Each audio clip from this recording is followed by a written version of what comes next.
Great to have all of you tune us in and turn us on. I got to tell you, we're fired up. I'm a little fired up today. I'm fired up today. This is a special edition of the Psychic and the Doc. First out of the gate, I need to congratulate Marc Anthony on his book launch. Yay for that book. Oh, I'm telling you, it's like the frequency of everything.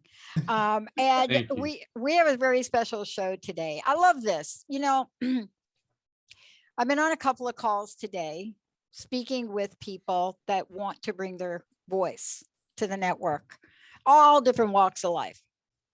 And I find that the people that I'm talking with, just like today with Marc Medley, we're talking to people that know what it's like to rise up.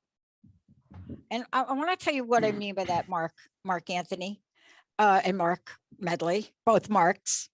Mark right. Squared. We have the Marx brothers today. I just want to say that's all I learned about that kind of math. Here's what I know and what I'm seeing after doing this 18 years. There's something changing in the air. There's something in a change. There's something afoot. And it's a good stuff. It's a good thing. It's like the background. If you look at the background of Marc Medley and you look at that background and you know what you're going to see back there, you're going to see an expansive nature. But I'm going to tell you what you're also going to see. You're going to see something that says you can climb up. It doesn't matter where you're from, you can climb up. Today's show is this. If I can help somebody, then living, right, then my living will not be in vain. If I can help somebody, my living not be in vain. And I love this because this is the point we get to where we have to realize that we stand on the shoulders of people come before. Right. We stand on the shoulders of people come before. Whether it's, in my case, Amy Sarrow pulling me to the back room saying, I believe in you, and I'm stuttering my way through that class. It doesn't matter. But today, this is a special show because we're getting ready to rise up in a way we've not done before. Conversations are powerful, and yet they're fun. People are showing up in ways they didn't think they were capable of showing up.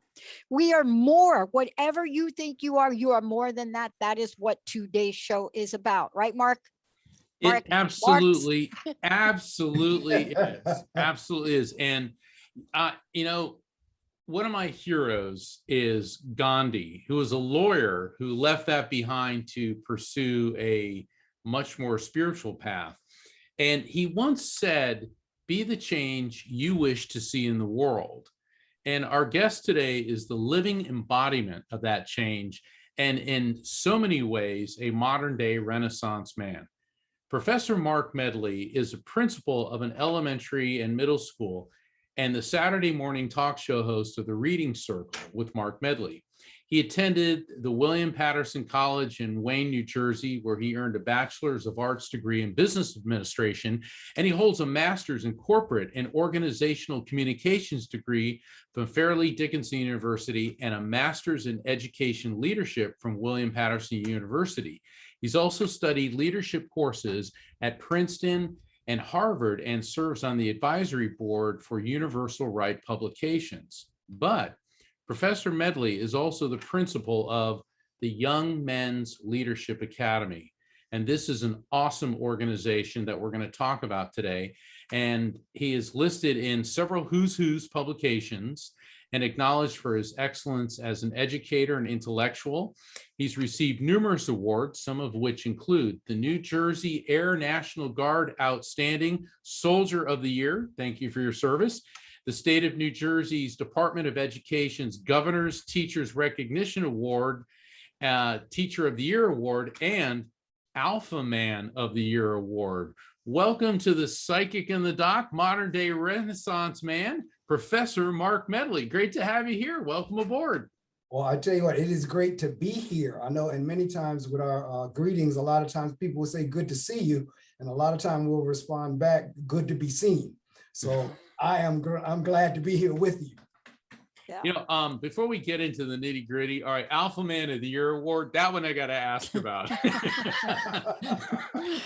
Yeah, I got to tell you, I had an application in for that one myself. Yeah, and you know, interestingly enough, Alpha has multiple meanings. In this particular case, is my fraternity, Alpha Phi Alpha fraternity. And I was just having this conversation earlier today as well. People ask a lot of times, you're still involved in a fraternity? And the answer is yes, because we have what they call the Divine Nine. That's the African-American communities, fraternities. And we extend beyond the parties in college and actually forever do community service. So community service is a part of that. So to obtain Alpha Man of the Year status, it's just, you know, the brothers come based on what you've done for the year, what have you, and they vote and they nominate, and then if you won, if you're chosen, you're chosen. Yeah, I think what you're saying is so important, because I think sometimes we have to think about our legacy, right? That word right there is like, it's a word that gets thrown around, but we want to think about what it is we're going to leave behind. You know, what is we're going to leave behind? And when you think about, you know, going through the education system, the relationships you make, what happens when you all get together, this is now me speaking from my own experiences, people keep you accountable. Like, you can always tell the people that don't show up, like for that year, you're like, okay, what were they doing, right? But Right. There's a level of this where you put the synergy of folks that have taken that journey together, right? How do we pass that synergy on to our youth? How do we pass that on? Well, few things, especially working with younger kids, a lot of times the conversations and the experiences that you're having now in education and with children, it won't come back to them until some years later. That's one of the things in terms of teaching, that the reward may not come until later on. I still see students now who I taught back in 2000, who are now, and they were 8th graders at that time, and now they're 29, 30, 32, 33, or what have you. And then they will come back and say, I remember a conversation we had when I was in your 8th grade class. That's when a teacher or a principal begins to get their reward. A lot of times it's not immediate. Yeah. You know, I mean, do we do it for the reward, or do we do it to reward? And what I mean by that is, I know that growing up in the inner city in New York City, you know, some of the things that I've experienced through the grace of the angels like you, Mark, that have come along and have said, I think enough about you. I'm going to take you to the back of the classroom here, and I'm going to let you go to summer school so you can get that paper. Right. Even though we know you can't read, Pat, we're just going to put you into school just to see if you can put a little paragraph or something together. Right. Those are like angels that see something. And Mark, isn't that part of your journey too? Isn't it, in, like you started out saying, is when you tell someone you see them, it is such a powerful gift in a world where so many can become invisible. Absolutely. Yeah. And for so many of our children, and I won't say it's just the inner city, but so many in the urban areas and the inner city areas, they really are or feel as if they are invisible. So for somebody to take the time to actually talk with them, and that's what today, the guidance counselor and I, we were actually calling down 8th graders. I would go on the PA system and call down a different 8th grader every 15 minutes or so. And we would just have a talk. You're not in trouble. I know when you come to the principal's office, you think you're in trouble, but we just wanted to talk with you. And what I shared with the guidance counselor when each one would leave, I said, you know what, we're going to continue to do this because these are the conversations you would think they're having at home, but they're not for whatever reason. Yeah. And because of that, that relationship is being built. That's where that reward is coming in, Pat, Dr. Pat, that you were talking about a couple of minutes ago, to see the expressions on their face, to see when they leave and they look at you like, wow, you actually talked to me as a person. Yeah. You know, I want to follow up on that because I know that you're very active with the Young Men's Leadership Academy. Now, what is that? What are its objectives, and how does the academy work? All right, so in the Patterson Public School systems, we have many large schools. As a matter of fact, I've been principal of schools with 500 or 600, 700 kids. The Young Men's Leadership Academy is a single gender school, only males in there, just what it says, young men. And our objective is to coach these young boys to one day become leaders. Now, they're leaders in their own rights now. As a matter of fact, we don't even call them, I mean, at any given day, you can hear me call them gentlemen, scholar, prince, or lion, because our mascot is that of a lion. So on any given day, I will address them that way. But it's this whole notion of building self-esteem, helping them understand, even though society may be saying that you're nothing, we're telling you that you're something. And not only are you something, but you're going to be even greater than you are now. You know, I know I start off quoting Gandhi. I'm going to another one of my favorites, Mother Teresa. And you said something that just resonated with me. And Dr. Pat said this as well. And this is a theme that comes up on the Psychic and the Doc a lot. Mother Teresa said, nothing is worse than meaning absolutely nothing to anyone. Correct. And certainly in the context that she said, it was caring for terminally ill people in Calcutta. But I think the appeal of that statement is global. And what I'm hearing you say is that there's probably a lot of children, and it doesn't have to be inner city, it could be rural, could be suburban, whatever.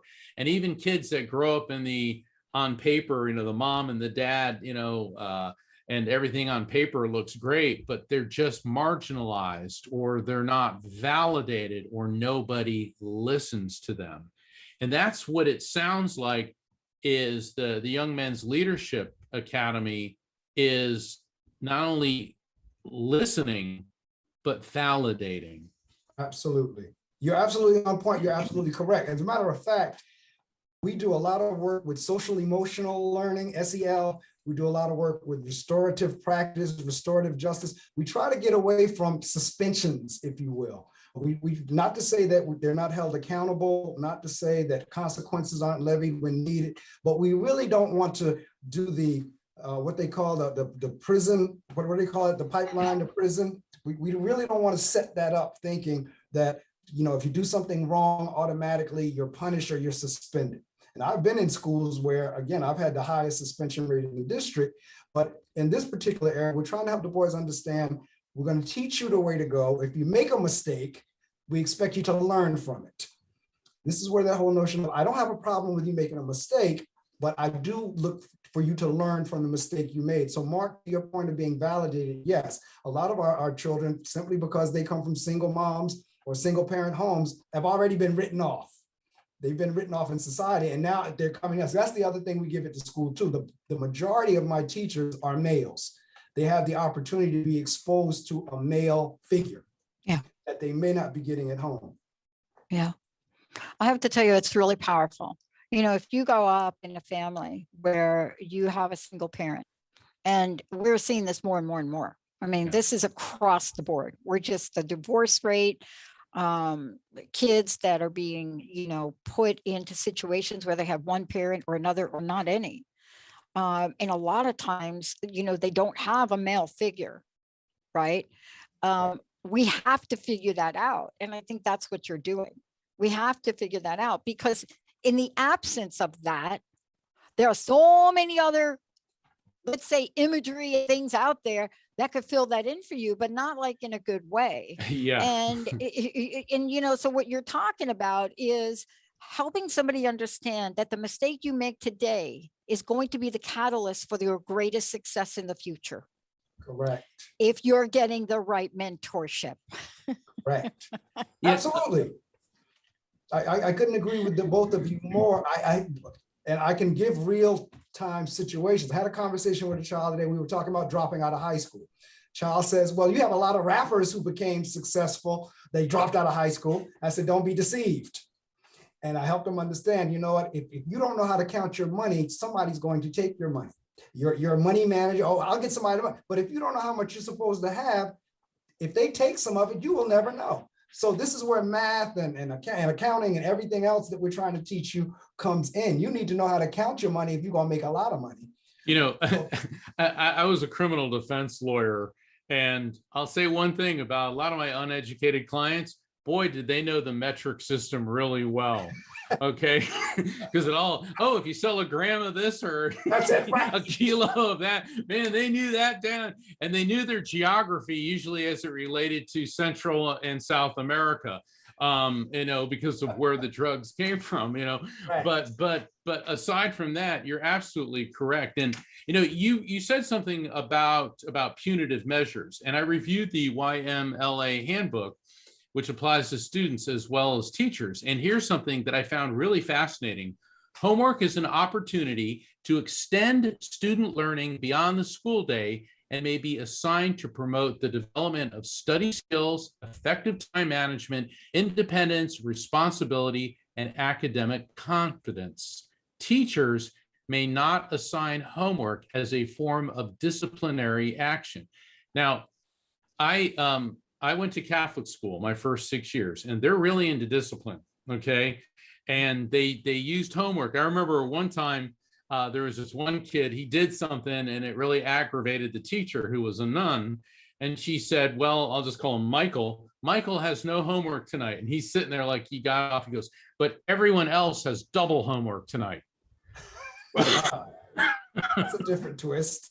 Yeah, it's that, Catholics have had centuries of these, mind, and certainly it did not win him any popularity contests. But explain to me your philosophy on homework. So it's not to be used as a punitive measure, because I'm seeing a lot in kids now, their parents say, oh, they don't have homework. They don't give them homework.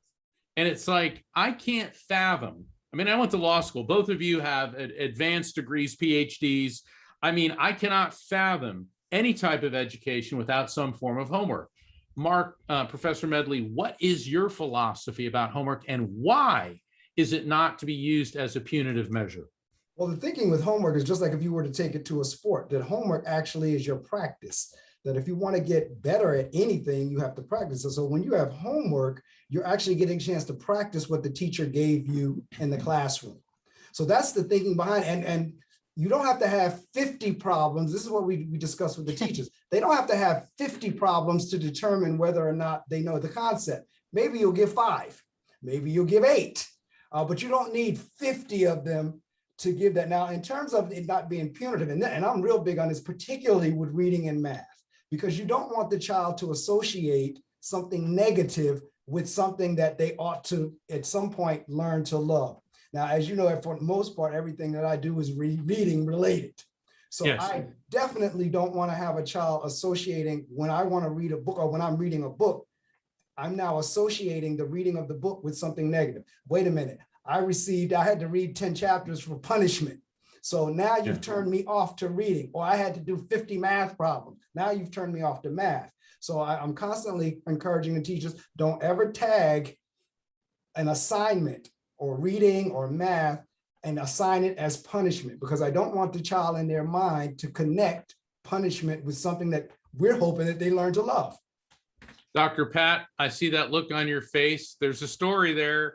I know that. Well, And I'm a lawyer, a medium, and a lawyer, a Catholic, and a medium. I know guilt when I see it. Come on, Dr. Pat. The thing that just blows me away is, Mark, is when I hear you speaking about that, it just, and this is just me, it makes common sense, because now let's play it forward. Now you an adult, you're like a grown person. Maybe you're like, I don't know, 20-ish or something. And unless you're in a really competitive sport where they use all sorts of crazy things to get you to perform, would we use that method as an adult to another adult? I mean, it's just like there's like a disconnect in my brain, right? It's like now you're an adult and you're let's say you're in a marriage. And you're in this marriage and your wife or your partner says, you didn't take out the garbage, dude. Guess what? You're not getting tonight. Now, maybe that works and maybe it doesn't. But we're not helping people be motivated to learn. You see, and I can think about the people in my life that have, and I went to Catholic school too. Good news, I got kicked out of Catholic school, but I get kicked out of Fairleigh Dickinson too. That's a whole nother show. But the thing I love about what you're doing is you're giving people options for them to empower themselves to learn. And punishment doesn't do that. I mean, there's a point by which punishment will get people to move. It's just like we think that people in the workplace are motivated by money. That works for about 6 months. Correct. Until they realize they're working at the most toxic place on the planet and there's just no amount of money that's going to work. Right. But the question I want to ask you is, your message and what you're bringing to the world is powerful. I want to know what we need to do to get people to listen, to really get the people that are administering these policies to be like Amy Sarah was to me, Dan Vandermas was to me, Brian McGorry was to me, Mary Louise Smith was to me. Because if it wasn't those people, I would still be homeless in New York. And I will tell you that for sure. But what do we need to do? Were they all teachers? Yes, they were. 3 of them were teachers. 1 of them was a boss.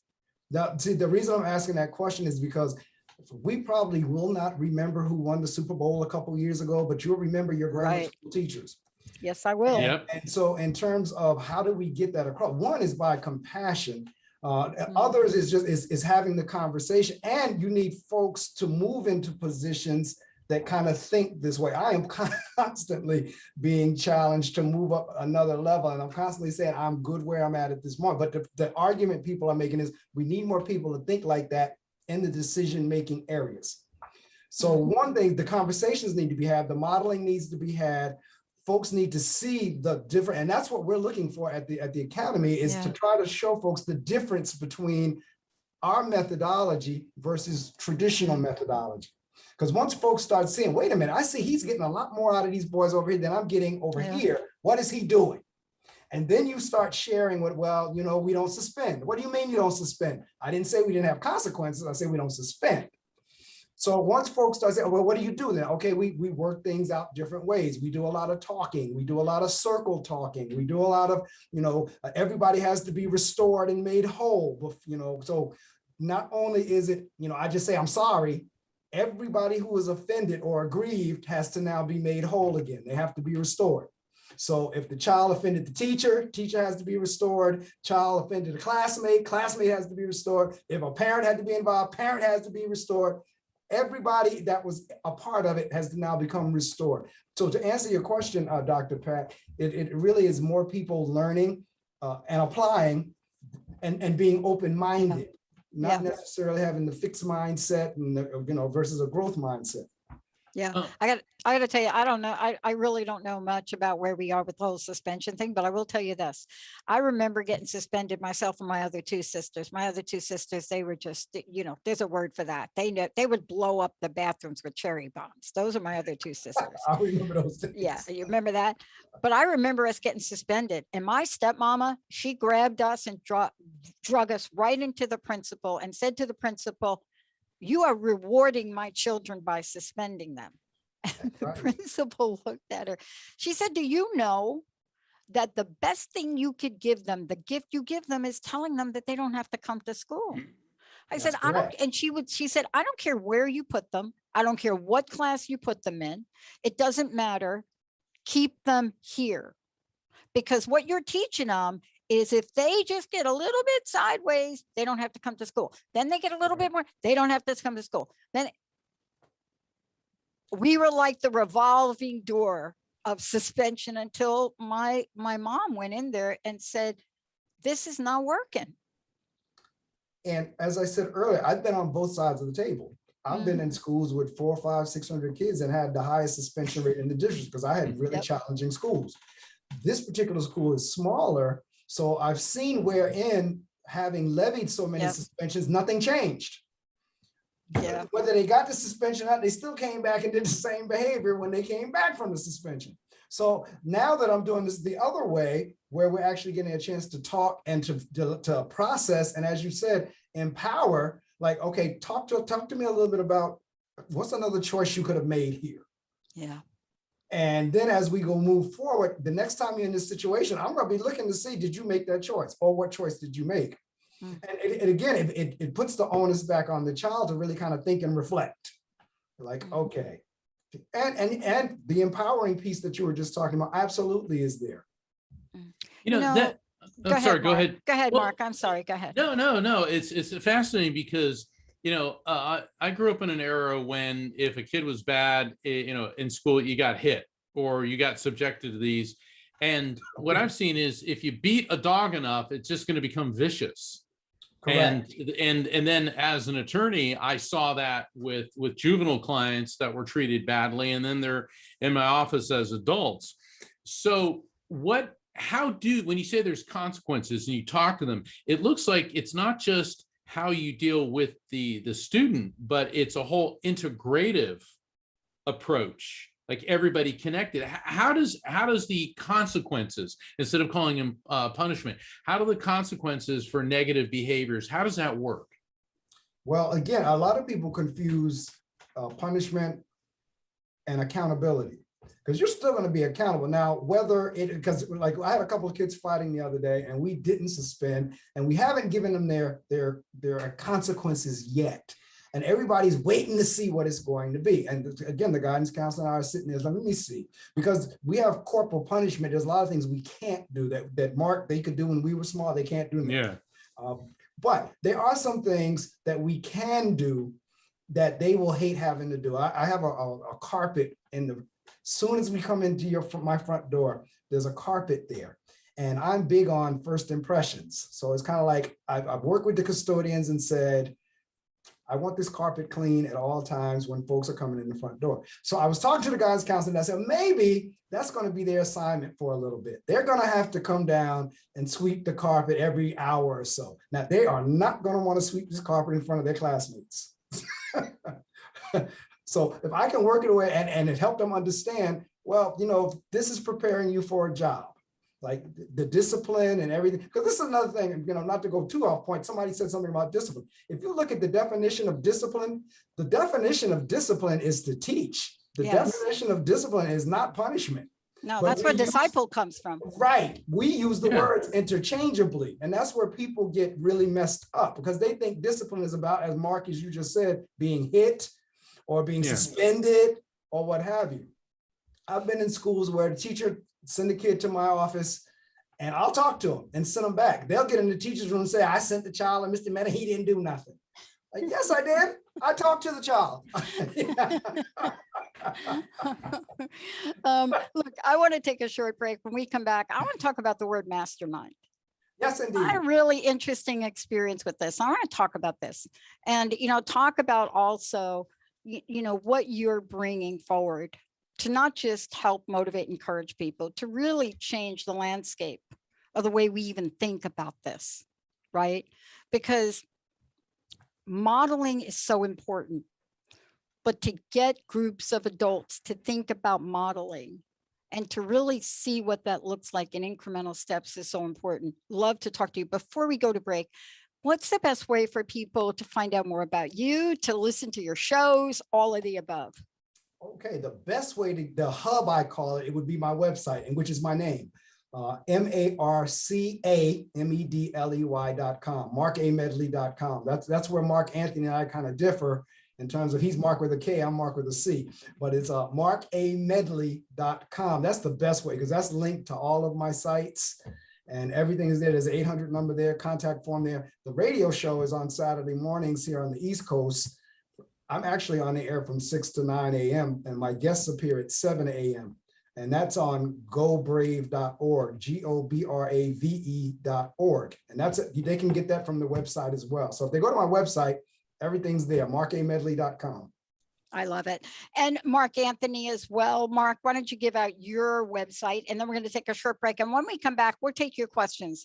You know, what questions do you have for Marc Medley? You know, is there a situation that's really giving yourself a wrinkle in your thinker?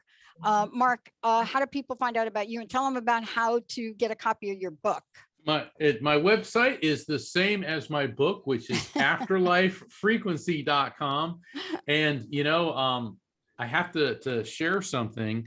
Since you both are basically from New York City, I was just notified by Columbia University that my book, The Afterlife Frequency, has been submitted for a Pulitzer Prize.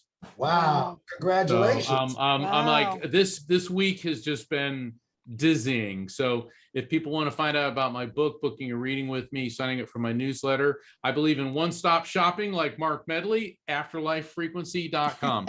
And yeah, we'll be taking calls from listeners, 1-800-930-2819. If you have a question for us or for Professor Medley, let's focus on his work this episode, 1-800-930-2819. And when we come back, we're going to talk about how do you take the limits off of your future. Yes, believe it or not, we do that. We put them limits right on there, smack them in a box, and we call it a day. When we come back, we're taking the limits off of all of it. We'll be right back.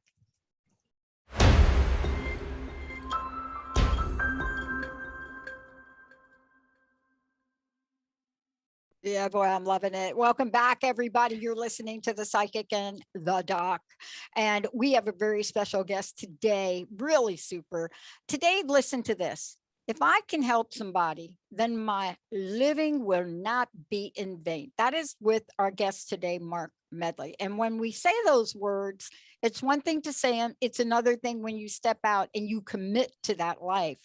And then you figure out how to show up in that way. Myself and Marc Anthony, we love doing the show with all of you. Like I said, if you've got a question for us today and you want to know what does it look like to be empowered beyond the level by which you can see your life today? What does it mean for you to take a look at an imaginary state of your future that seems for you to have a limit on it and move beyond the limitation, right? Marc Anthony? Yes, absolutely. And, you know, Dr. Pat, before we get to Mastermind, there's something I wanted to ask. The handbook for the Young Men's Leadership Academy, Yes. it talks about uniforms. Right. And I know that many private schools require them. And I've spent a lot of time in the UK and Japan, and I remember seeing all the kids in their uniforms going to school. What are your thoughts on this, and how do you feel that wearing uniforms influences the learning environment? Couple of things, and oddly enough, or ironically enough, I actually had on, and I took the vest off. I actually had on the uniform vest on top of this, and I took it off for the show. But the thinking behind it is this: one, we try to minimize as many distractions as possible. That's one of the reasons it's single gender. And I was talking to one of the boys today, and I asked him that question. I said, yes, that's right. The little girlies would be a distraction for you. Yep. The same thing with the clothing. Rather than focusing on who has the most expensive sneakers, who has the latest fashion, everybody's in their particular uniform. For our younger children, is a yellow polo with our logo on it, with gray pants. For our older children, it's the same yellow polo with navy blue pants. And then after Christmas, when we come back in January, that's when we go into tie and vest. So the thinking is everybody, you know, is pretty much, it doesn't necessarily, not that they have to think the same way, but we're looking the same. Just like, again, I'm gonna use the sports analogy. It's like a football team or a basketball team. because we really promote the team and the family atmosphere. And the uniform is a part of that. Yeah. So I wear it. As the principal, I'm wearing the same uniform as a student.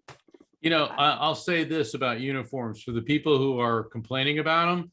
Let me tell you, in the morning, it really cuts down your prep time. You don't have to think about what you got to wear. It's that, but also for getting out in the workforce, because the problem with high schools, they don't prepare you for life. I mean, kids don't know how to fill out a checkbook or balance a checkbook, set up a monthly budget. You know, yeah, algebra is great, calculus is great, but I think it ought to be required that people know how to, okay, let's say you make $3,000 a month. How do you budget that? You know, how do you pay your bills? How do you do those things? And, you know, uniforms, you know, you're going to have to work most likely in some place that has some form of a dress code. So that gets you in the mindset of that. I think it's brilliant. Yeah. You know, one of the things I want to get back to, you said along those lines too, which is really so important. I work with women. I work with women of all ages. I work with women in addiction and drug recovery. And I do that. That's my service. Let's just call it that. Mhm. And I will tell you, distractions are a killer. and you know, as much as we want to really socialize people, and as much as we want to socialize, you know, to be like gender neutral in so many ways, when we're talking about developmentally, when I'm working with the ladies, all eyes right here. And so what you're doing is you're removing an obstacle that would limit a potentiality. Absolutely, because there are so many distractions out there. So if we take the clothing out of the equation, if we take that age group with the hormones and everything's puberty and everything else out of the equation, that's two major things out of the equation right there. Yeah, puberty and menopause, they'll kill you. Distraction free, but that's two we don't have. Yeah. Well, I want to get to the mastermind because I love this, and you're going to share your screen. And the reason I love this is because we have these imaginary limits on our lives. And I become the preacher of all time when I'm talking with these women to take the limits off their lives, to take the limits off your future, take the limits off your abundance, you know, take the limits off learning from our mistakes, especially if you're in recovery. And I want to ask you about your mastermind, because sometimes the mastermind are not like people that are even still here anymore. But tell me about your key to mastermind. And by the way, someone schooled me that I shouldn't be using the word mastermind with young people. And I said, you obviously never worked with young people, because you tell a young group of people they're in a mastermind group and they are going out there and getting logos for it and caps for it and everything else. But how do you use your mastermind group? And I want to know from you specifically, what have they been telling you there, Mark? Well, in terms of, there's a couple of ways that I use it. One is the chart that I'm going to show you in a couple of minutes when I share screen, but the other way is in the way that I decorate my office. In my office, on all of the walls, there are photos of all the folks, like my favorite folks. Matter of fact, everybody who is on my wall is one of the members on the mastermind group. And everybody in the mastermind group is not on my wall. Let's put it that way. So when you start talking Martin Luther King, when you start talking Alvin Clayton Powell, when you start talking Gandhi, they're all on my walls in the office. So I use them as teachable moments. Whenever the boys are in my office, we're constantly having conversation about the folks hanging around the walls. So that's one way, like we were talking about it today, like our feng shui, however they say that, that's our feng shui.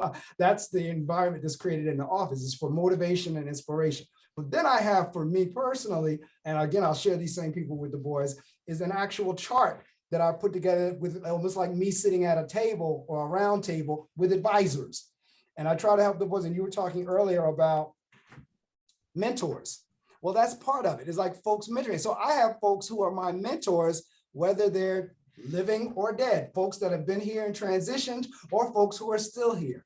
And for the folks who are still here, of course, I can call them up on the telephone and go visit them. For the folks who have transitioned, and they don't have to be people that I've ever met personally.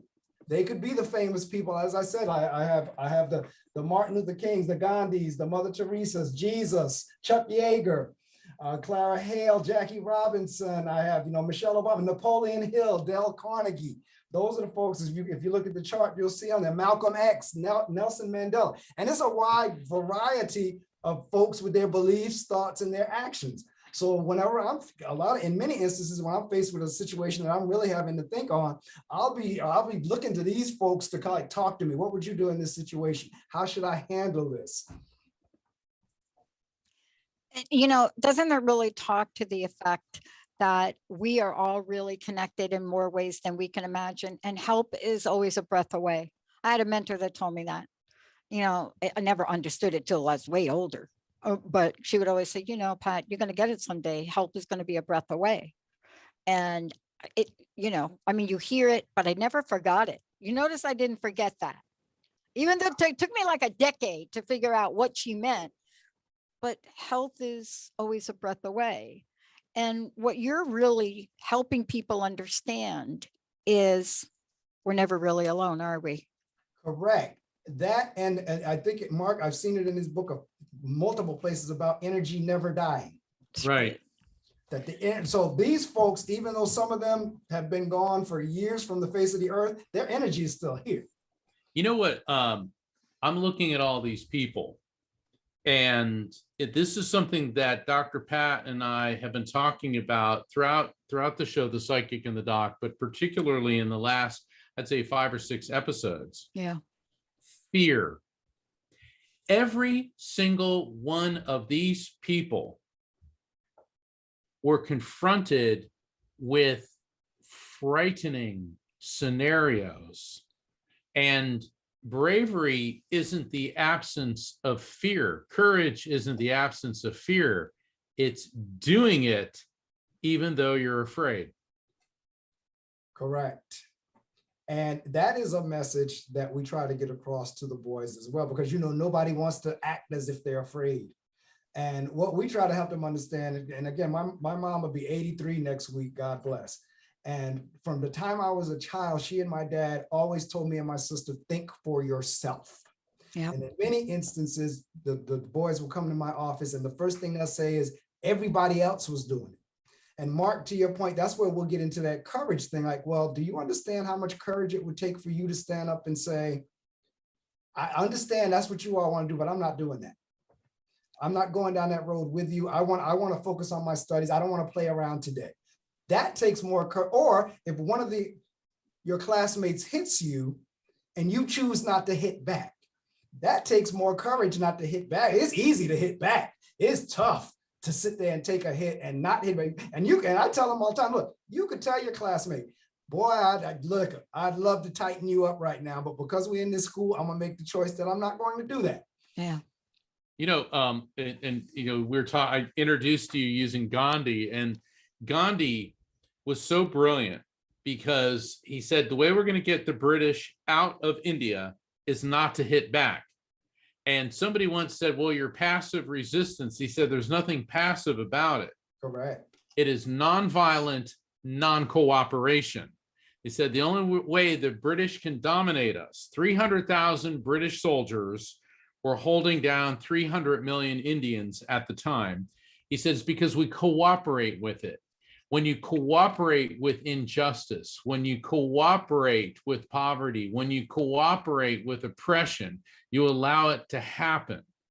And Gandhi showed the world there is another. It would have been very easy for the Indians to have risen up and started attacking the British because it was during World War II and all that. But he said, no. And he basically, what he did is he brought the thinking of the British aristocracy up to his level, and they realized that it's going to be in our best interest just to leave.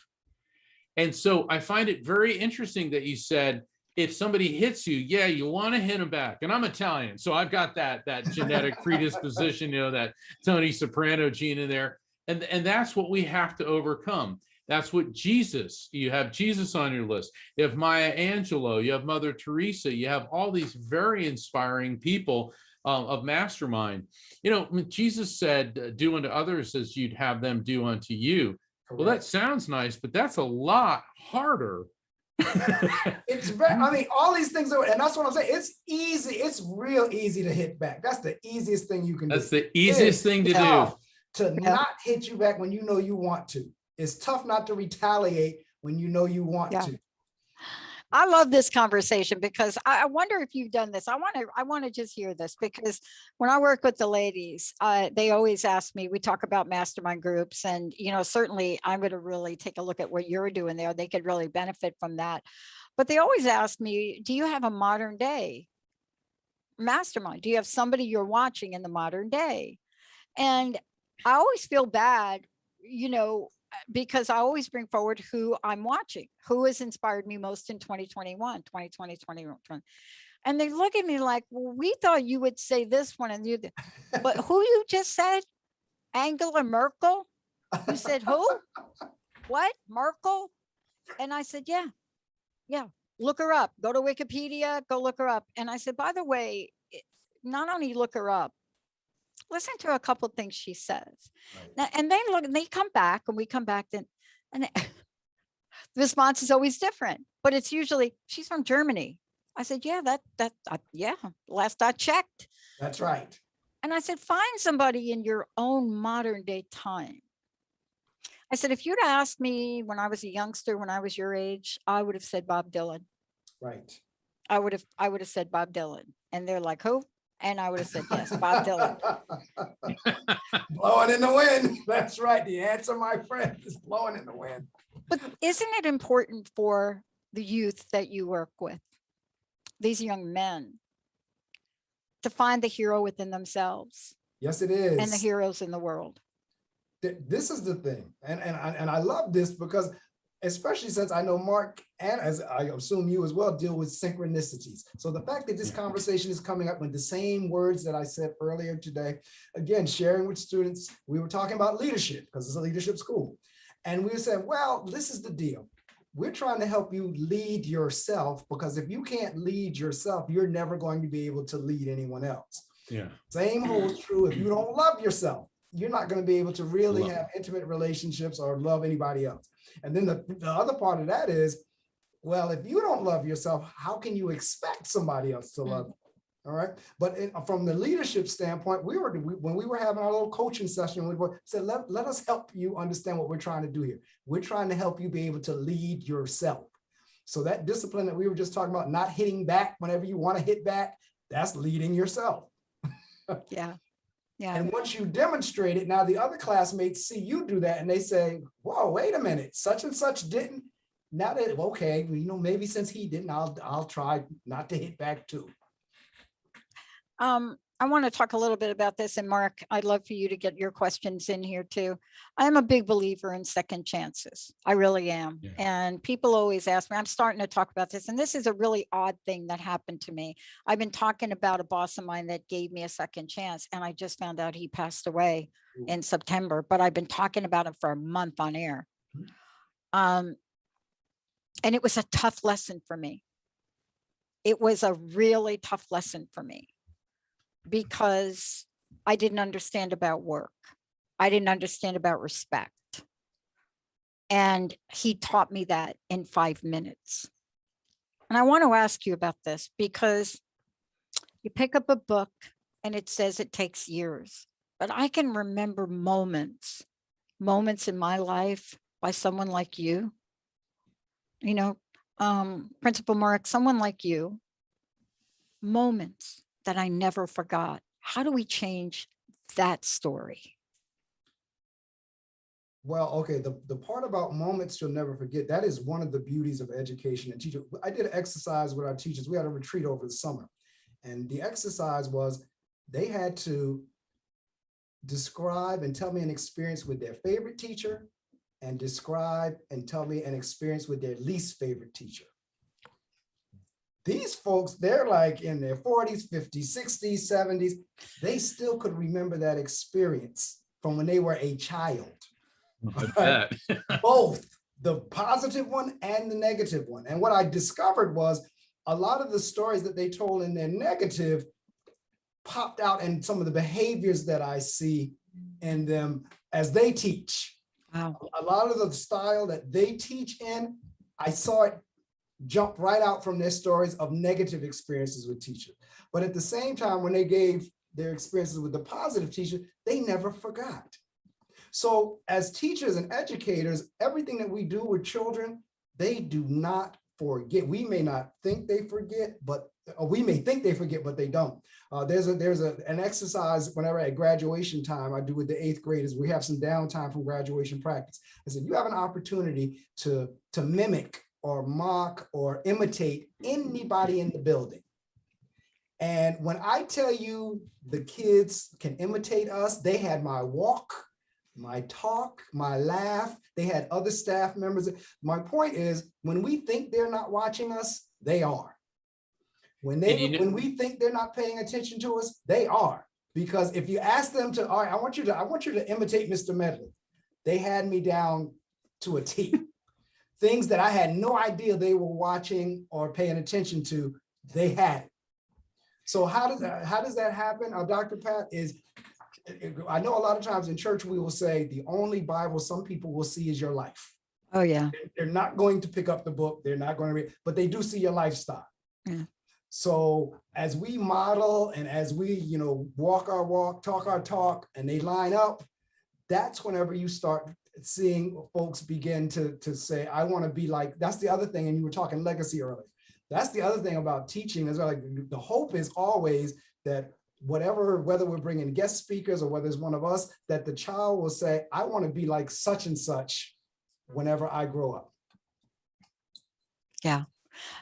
I love that we're talking about this. I wish we had more time to speak with you, and I hope you will come back because the work that you're doing and the platform of allowing young students, young men to step fully into the absolute truth of who they are, we have to do more of that. We have to sometimes hold the faith for them where they don't have the faith or belief in themselves, right, Mark? That is correct. And a lot of work, and I didn't get into that, we do as well as we get into our ancestry. Oh yeah. Our ethnicities, our histories. We get into where did our ancestors come from? What is your ethnic background? Why is this so important? How does this connect to the contribution to the world and what's going on today? Yes. We do a lot of ancestral work. Yeah, I think that ought to be the topic of our next show. Yeah. Is where did we come from? Our ancestors, and how does that influence us? And I think that's a good one. And Mark, you brought up an important thing. Children imitate you because they spend more time with you than they probably do with their parents. Correct. And that's an important lesson to learn for children. Also, that when they start working, they're going to be spending more time with their coworkers than they probably will be with their family, at least, on a Monday to Friday type job.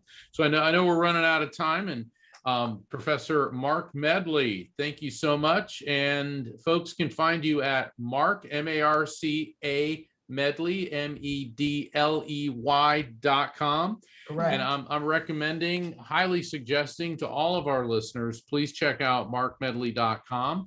You're also the host of the Reading Circle a radio show, which I'm looking forward to being on October 30th. You're going to be with me October 30th. October 30th, That's right before Halloween. Early morning Eastern time. A lawyer who sees dead people. What could be scarier for your Halloween show? Oh my gosh.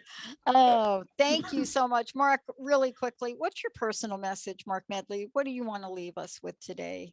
I think for me, I guess the question many times folks will ask, what drives me? What drives me is a young man who grew up in an urban area, wasn't rich, wasn't poor, wasn't dirt poor, but didn't even know we were poor, has traveled the world, been to 35 out of the 50 states, have been all over Europe, has been all over the Caribbean, and has had the opportunity to meet and do so many things. And what drives me is that if it can happen for me, we can make it happen for you. And so if I can help you get there, if you can surpass me, I'm okay with that, because what's for you doesn't take away from me. And what I have does not take away from you. So if you go beyond me, I'm okay with that. I'm not going to hold you back. So that would be my closing message. And back to the title, if I can help somebody as I pass along, then my living will not be in vain. Very quickly to end it, I had a guest on my show a couple of weeks ago. He asked a significant question. If you had to write your own obituary, what would it say? So that's where the legacy comes in. I want to be able to write an obituary that made a contribution to the world. I'm right there with you. Right there with you. Amen to that. I firmly believe it. Thank you, Professor Medley. Thank you, everyone, for tuning in. Dr. Pat, as always. And we'll be back next Thursday, the Psychic and the Doc. Yeah. Thank you, Jessica. We'll see you next time. Thank you, all of you. Thank you so much. Hey, everybody. Thank you for tuning into the Psychic and the Doc with Marc Anthony and me, Dr. Pat Baccili, right here on transformationtalkradio.com. Hey, look, come back next week so we can explore with you more of life's many challenges and learn from fascinating guests. And you know what? Even Mark and me. We'll connect you and discover insights from people in this life and from the afterlife. Extraordinary problems? Yeah, they do. They require extraordinary solutions. But step into the world of possibilities with us on the Psychic and the Doc. That's every Thursday, 4 p.m. Pacific time, 7 p.m. Eastern time, right here on transformationtalkradio.com.